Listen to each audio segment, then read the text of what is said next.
आपकी अदालत में भोजपुरी फिल्मों सुपरस्टार रवि किशन पर आरोप छे कि तेओ दिलफेक हीरो छे।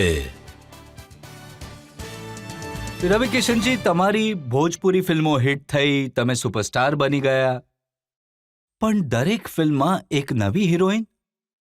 મારી પાસે નામ છે: નગમા, રંભા, ભાગેશ્વરી, રાની ચેટર્જી, મોનાલિસા, પ્રતીક્ષા, નેહા તિવારી, પાકી હેગડે, અંજના સિંહ, સંગીતા તિવારી. ક્યાંથી શોધીને લાવતા હતા? કેમ કે રજતજી, હું રોજ 3 શિફ્ટમાં શૂટિંગ કરતો હતો. 3 ફિલ્મોની, ક્યારેક 5 ફિલ્મોની શૂટિંગ પણ મેં દિવસમાં કરી છે. અને લગભગ 17 ફિલ્મો એક વર્ષમાં આવતી હતી મારી. 17 ફિલ્મો.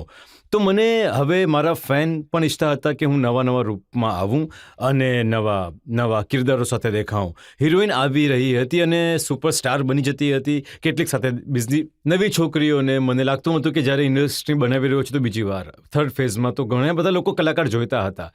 તો હું નવા લોકોને ઇન્ટ્રોડ્યુસ કરતો હતો, જેથી વધારે હિરોઈનો રહેશે, વધારે હીરો મળશે, વધારે લોકો રહેશે તો ઇન્ડસ્ટ્રી મોટી થઈ જશે અને ઘણા લોકોને રોજગાર મળશે. તો એમાં હું ઘણી નવી છોકરીઓને લઈ આવતો હતો, ઇન્ટ્રોડ્યુસ કરતો હતો અને એમને ટ્રેન કરતો હતો. બકાયદા એમની સાથે સમય આપીને એમને ધ્યાન આપતો હતો કે એ લોકો અલગ રીતે પરફોર્મ કરી શકે. અને તમે તો ભોજપુરી ફિલ્મના દેવાનંદ હતા, દરેક ફિલ્મમાં નવી હિરોઈન લાવતા હતા.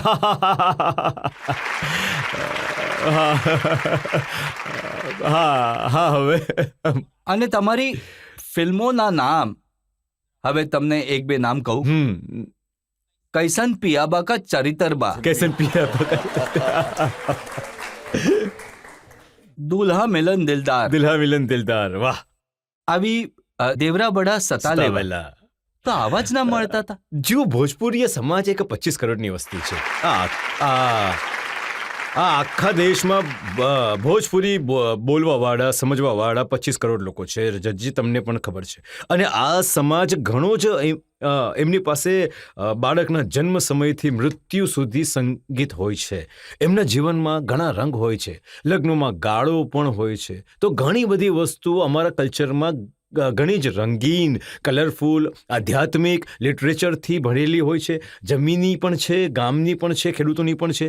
તો આ રંગ છે બધા, ઘણા બધા કલરફુલ રંગ ભોજપુરીયા સમાજનો છે. અને એમાં અમુક વસ્તુઓ, અમુક શબ્દો એવા આવે છે જે મસ્તીના, થોડું જીવનમાં આટલો સ્ટ્રેસ છે, થોડું 2-2.5 કલાક લોકો આનંદ લઈ લે. એ આનંદના ભાવથી પ્રોડ્યુસર ડિરેક્ટર એમાં શું આનંદ હતો કે દેવર સતા લેવા, સસુર સતા લેવા, પિયાબા સતા લેવા. જેમ કે ત્યાં એક હોય છે ને, જેમ કે હોળી રમી લીધી તો હોળી પર એક થોટ છે, એમાં કોઈ ખોટી ભાવના નથી, માનપૂર્વક એક રહે છે. એક ભાભી દિયરનો સંબંધ, એક મા દીકરા જેવો સંબંધ હોય છે. પણ આ સમાજમાં અમે ગામમાં જોતા હતા અને ડિરેક્ટર પ્રોડ્યુસર લઈને આવતા હતા આવા title. They want to attract the audience. તો they use to get all this titles and I said fine. અચ્છા, એટલે આનો મતલબ એવો નહીં કે તમે હિરોઈનોને સતાવતા હતા એટલે આવા ટાઇટલ? નો, નેવર. હું ઘણું સન્માન કરું છું. હું ઓલવેઝ મારી હિરોઈનોનું, મહિલાઓનું ઘણું સન્માન, આદર કરું છું. હું ઘણો માનું છું, કેમ કે લોકો ઘણી મોટી શક્તિ છે. હા, સન્માન તો દેખાતું હતું જ્યારે તમે એમની સાથે ગીતો ગાતા હતા.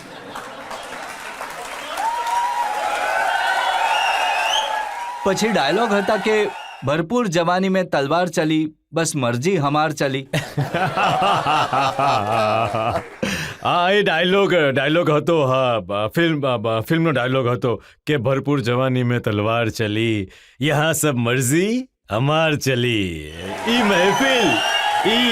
ઈ महफिल का मजा हम तरीका से ले, यहाँ मर्जी हमार चली. અને પછી ગીત ગાયું તો હાર લહેંગા ઉઠાબ દે રિમોટ સે. ભાઈઓ, આજે સમગ્ર ભારતની સામે હું રવિ કિશન આ ગીત માટે કાન પકડીને માફી માંગુ છું. આ ગીત મેં નથી ગાયું. આ ગીત ગાયું હતું કદાચ ઉદિત ભાઈએ અને મનોજ તિવારીજીનો આમાં અવાજ હતો. નહીં, ઉદિતભાઈનો અવાજ છે, પણ ગીત મેં નથી. હા, ગીત આવ્યું હતું અને સેટ પર કેમ કે હું 3 શિફ્ટ કરતો હતો તો મને ખબર નહોતી. હું ગાડીમાં કારમાં સૂતા બીજા સેટ પર અને બીજા જતા ગીતે વાગવા લાગ્યો અને મારે પરફોર્મ કરવાનું હતું. પરફોર્મ કરીને બીજી જગ્યાએ જવાનું હતું. તો કેટલીક વાર હું એના પર હોમવર્ક નથી કરતો, જેમ તમે હોમવર્ક કરીને આવો છો રજતજી. આ શોની પાછળ હું જણાવું, ઘણી તપસ્યા હોય છે. આજે હું ઘણું શીખ્યો છું, કેમ કે હું સ્પોન્ટેનિયસ માણસ છું. હું ઘણું હોમવર્ક કરું છું, હું ઘણું ઓછું વાંચું છું, હું બહુ જ ડિરેક્ટલી આવું છું અને આમ કરીને જતો રહું છું. પણ જેમ આજે મેં આ શોનો ઇતિહાસ છે, આખું ભારત, આખું વિશ્વ જે સાંભળી રહ્યું છે, હું કહું છું કે તમે ઘણી તપસ્યા કરો છો આ શો બનાવવા માટે. અને આજે મારું હોમવર્ક છે એ કહે છે કે તમારી દરેક ફિલ્મના દરેક ગીતમાં ઘાઘરા, અંગિયા, ચોલી, લહેંગા આ જરૂર આવતા હતા. અરે ભાઈ, થઈ ગયું, હવે નથી આવતું. હવે પૂજા પાઠ આવે છે, હવે આવે છે.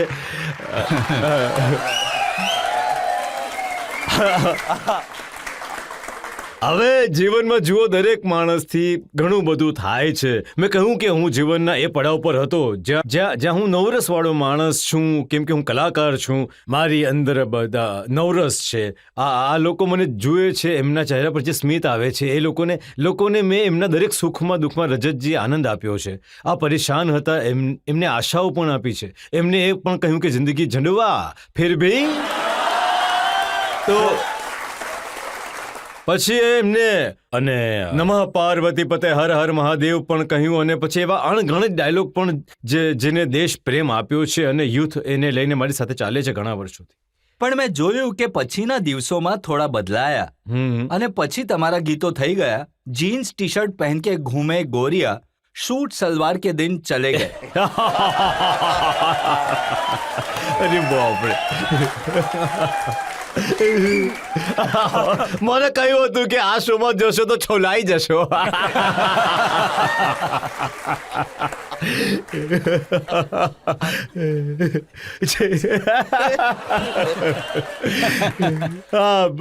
હું છોલાય જે હવે હું નિશબ્દ છું. હું માફી માંગીશ કે જો મારાથી કોઈ એ જ વિચારું છું કે કઈ વાતની માફી માંગશો? ગણિત વાતોની. કેમ કે સૌથી વધારે ચર્ચા એ હિરોઈનની થઈ જેની સાથે તમે એક પછી એક 14 ફિલ્મો કરી. એ નગમા જેમની સાથે તમારું અફેર ચાલ્યું. નહીં.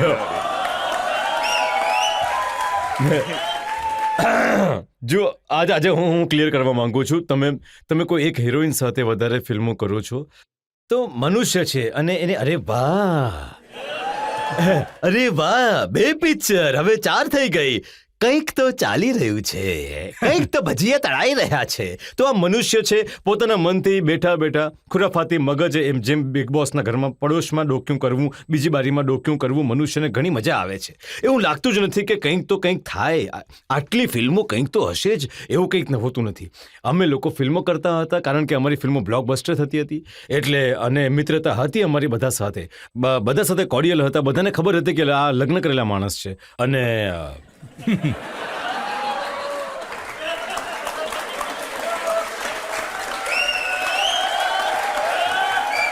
જો રવિ કિશનજી, લોકો એ જ વિચારે છે કે પ્રોબ્લેમ એ જ થયો કે લગ્ન થયેલા અને વાઈફે કહ્યું કે આંખોથી ગોળી મારશે, હું ખરેખર ગોળી મારી દઈશ. હા, જુઓ, હું મારી પત્ની પ્રીતિ શુક્લા છે, એને હું ઘણું સન્માન પણ કરું છું અને હું ઘણું ડરું પણ છું. અને મેં પહેલાં પણ કહ્યું છે કે હું એમના પગ પણ પડું છું. અને જ્યારે એ સૂતેલી હોય છે ઘણીવાર, કેમ કે જ્યારે મારી સ્ટ્રગલમાં જ્યારથી મારી સાથે છે, મારી જિંદગીમાં આવી છે, કામ મળવા લાગ્યું છે મારી જિંદગીમાં, એ લક્ષ્મીના રૂપમાં આવી છે. તો મારા દુઃખની સાથી જ્યારે મારી પાસે પૈસા નહોતા, કંઈ પણ નહોતું, ત્યારથી એ મારી સાથે છે. તો એ વાત તો આખી ઇન્ડસ્ટ્રીને ખબર હતી કે આ પોતાની પત્નીના પ્રેમમાં પૂરેપૂરો લીન છે, પૂરેપૂરો. પણ એ સાચું નથી કે તમને આ જંજાળમાંથી બચાવવા માટે તમારી પત્નીએ તમને બિગ બોસમાં મોકલી દીધા કે 3-4 મહિના બંધ રહેશે તો ઠીક થઈ જશે? અરે રામ, આજે હું નહીં બચ્યું. આછું પછું ઘરે કઈ રીતે જઈશ?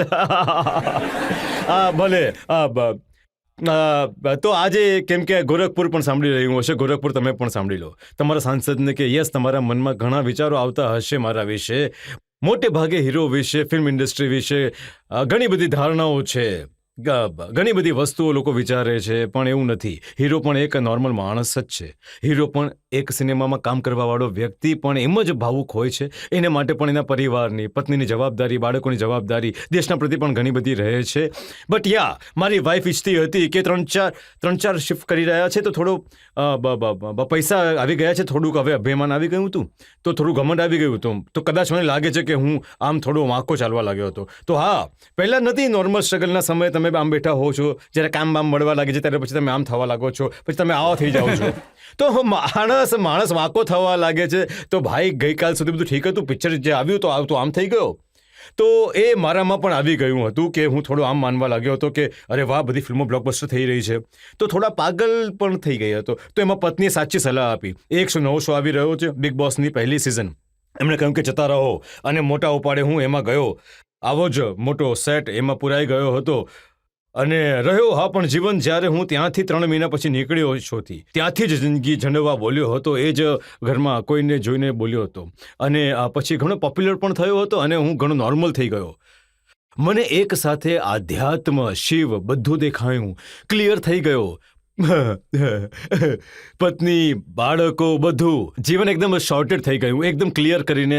અને પછી હું 3 મહિના પછી એક ઘણી મોટી કેદમાંથી બહાર નીકળ્યો, અને આધ્યાત્મની કેદ હતી બિગ બોસ મારા માટે. અને બિગ બોસે મારી જિંદગી પર ઘણી મોટી અસર કરી. એટલે બિગ બોસે તમને સુધારી દીધા. હા, બિગ બોસે તમને પૂરી દે છે. તમને પોતે જ પોતાની જાતને ક્યાંક તો બગડી જાઓ, ક્યાંક તો પોતાની જાતને ઘણા સવાલો પૂછો છો, કેમ કે સમય બેઠા હોય છે. તમને મોબાઈલ ન હોય, ટીવી ન હોય ને કાંઈ, તો તમે એકલા બેઠા બધી ખુરાફાત ચાલતી રહે છે મગજમાં. શું ખોટું, શું સાચું, શું તે. પણ જે સમયે તમે બિગ બોસમાં ગયા, તમે ઘણા મોટા સ્ટાર હતા, 17 ફિલ્મો તમારી ફ્લોર પર હતી. તો આ રિસ્ક નહોતું? ઘણું મોટું રિસ્ક હતું. મને લાગ્યું હતું કે હું બહાર નીકળીશ, ઘણા બધા હીરો આવી ગયા હશે. ફિલ્મ ઇન્ડસ્ટ્રીમાં તો એવું હશે કે 2 મહિના તમે ગાયબ થઈ ગયા તો બીજું કોઈ આવી જાય છે. બટ નેચરલ છે, તમારી કોઈ રાહ નથી જોતું. આપણને ગલતફહેમી હોય છે કે મારા લીધે ઇન્ડસ્ટ્રી ચાલે છે. કોઈએ પણ આ ગલતફહેમીમાં ન રહેવું જોઈએ. કોઈને લીધે કંઈ ચાલતું નથી, સમય ચાલતું રહે છે. તો મને પણ એવું હતું કે પણ એ રિસ્ક લઈ લીધું મેં. એ રિસ્ક જરૂરી હતું મારા પરિવાર માટે લેવું. અને મેં એ પણ સાંભળ્યું કે બિગ બોસમાં તમે હતા તો તમે તો ત્યાંથી ભાગવાની કોશિશ પણ કરી હતી, ભીંત તોડીને. જી. એકવાર છાપરું તોડીને ભાગી ગયો હતો, એકવાર માઇક ચાવી ગયો હતો, થોડી નફટાઈ કરી હતી મેં. એકવાર અયોગ્ય વ્યવહાર કર્યો હતો મેં. બિગ બોસને મને નોમિનેટ કર્યો હતો, પણ દેશની જનતાએ મને ઘણો પ્રેમ કરવા લાગી. કહ્યું કે આ અદ્ભુત જેવો વ્યક્તિ મળી ગયો છે, આને છોડવાના નથી. અને 3 મહિના પૂરા દેશે મને ત્યાં અટકાવી દીધો.